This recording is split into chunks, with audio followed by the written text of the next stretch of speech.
Hello, I'm doing a movie review, and the movie I want to review is the 1981 Italian horror film, The House by the Cemetery. Now, The House by the Cemetery was co-written and directed by Lucio Fulci, and this is the third and final film of what is known as Fulci's Gates of Hell trilogy. The first two films in the series being 1980's City of the Living Dead, also known as The Gates of Hell, and 1981's The Beyond. Now, I want to point out that The Gates of Hell is more of a thematic trilogy rather than there actually being any continuity between the films. That being said, City of the Living Dead and The Beyond actually do go together pretty well to a point where I could buy those two movies as being in the same universe. Obviously, with how City of the Living Dead ended with what was implied to be the end of the world, The Beyond would have to be taking place before the events of City of the Living Dead, or at the very least,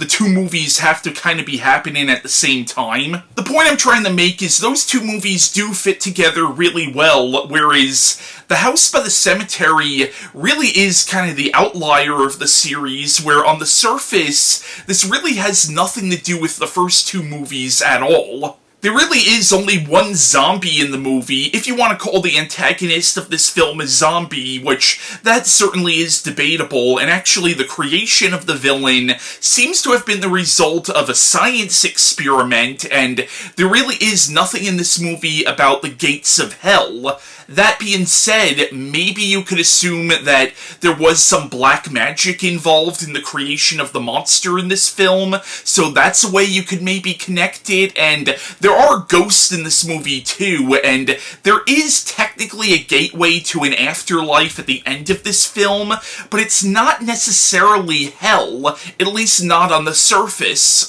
And the ending of this film does kind of mirror the ending of The Beyond a little bit, only again, it's not necessarily hell per se. In fact, it could very well be the opposite, but that also depends on how you want to interpret the ending, because a lot of this film's ending is very much open to interpretation. Now, I think at a certain point this movie actually fell into the public domain, or at least one of the English versions are public domain, because I also have this movie on this DVD set right here called The Walking Dead Vampires vs. Zombies, which is a collection of different public domain vampire and zombie films, and this is actually one of the movies on this box set, only it's under the title Zombie Hell House. Now, I believe Fulci did say that he made this movie as sort of his response to Stanley Kubrick's adaptation of Stephen King's The Shining.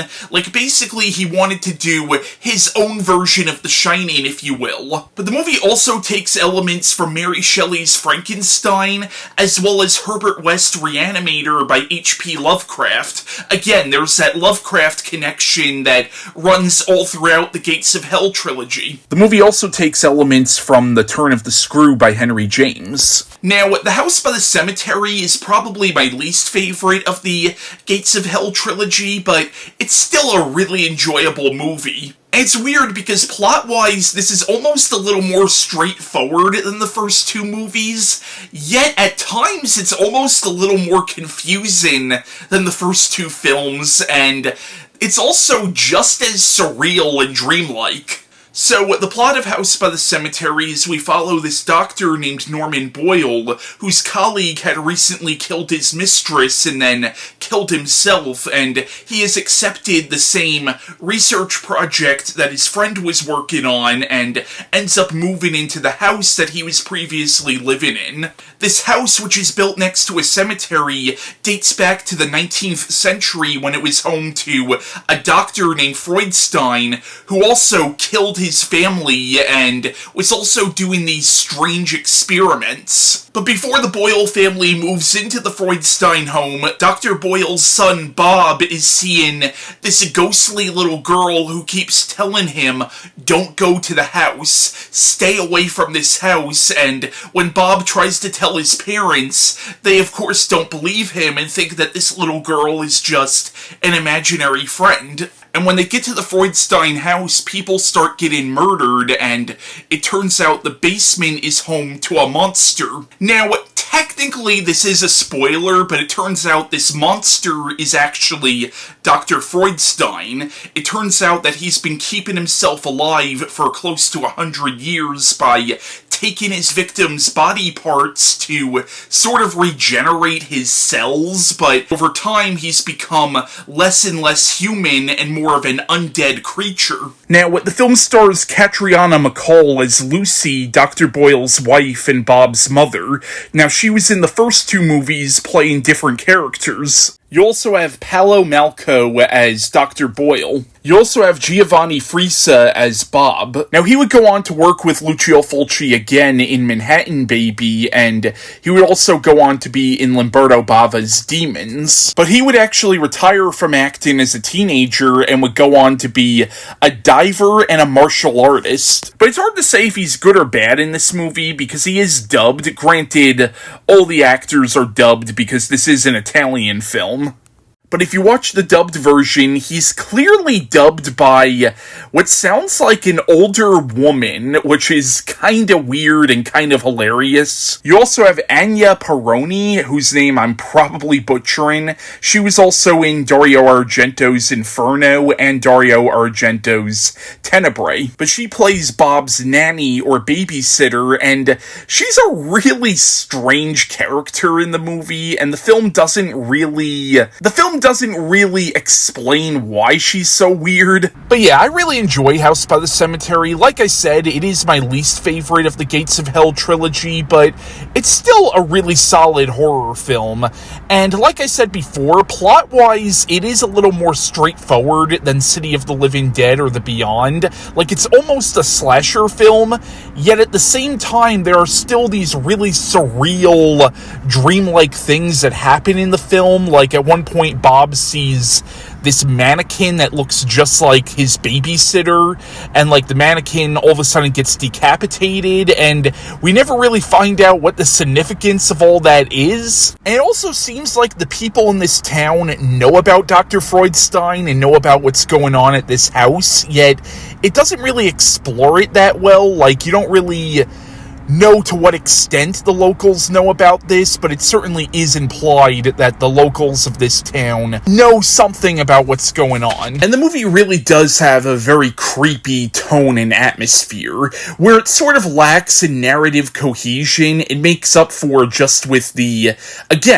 tone and the mood that the film goes for is, again, very creepy. Now, major spoilers for the film's ending, but the movie has this really weird, kind of ambiguous ending where, okay, so in the film, Dr. Freudstein kills Bob's parents, and then as he's climbing these stairs, he finds this crack in, like, the ceiling, and all of a sudden, the little ghost girl pulls him up through the crack, and he's in this room, and it basically appears that she pulled Bob into an afterlife.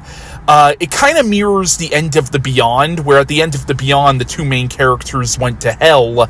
In this, it seems that Bob, it doesn't appear to be hell. Like, you could interpret it as heaven, like maybe the movie ends with Bob going to heaven. At the same time, you hear what sound like little kids crying, and it's like, why would they be crying if this is heaven? So maybe this is a more, like, peaceful part of hell, or maybe it's limbo or purgatory. Like, again, it's such a weird, like, sort of interpretive ending where we don't really know what the fuck happened, and we just see Bob and the ghost of the little girl being led by the ghost of, I think it's Dr. Freudstein's wife. She's leading them off, and we don't really know if they're going to heaven or hell or what. So it's kind of a positive ending, but kind of not at the same time. But before I end this video, I want to cut to my friend William Burns giving his thoughts on The House by the Cemetery. So what are your thoughts on House by the Cemetery, the third of Fulci's Gates of Hell trilogy?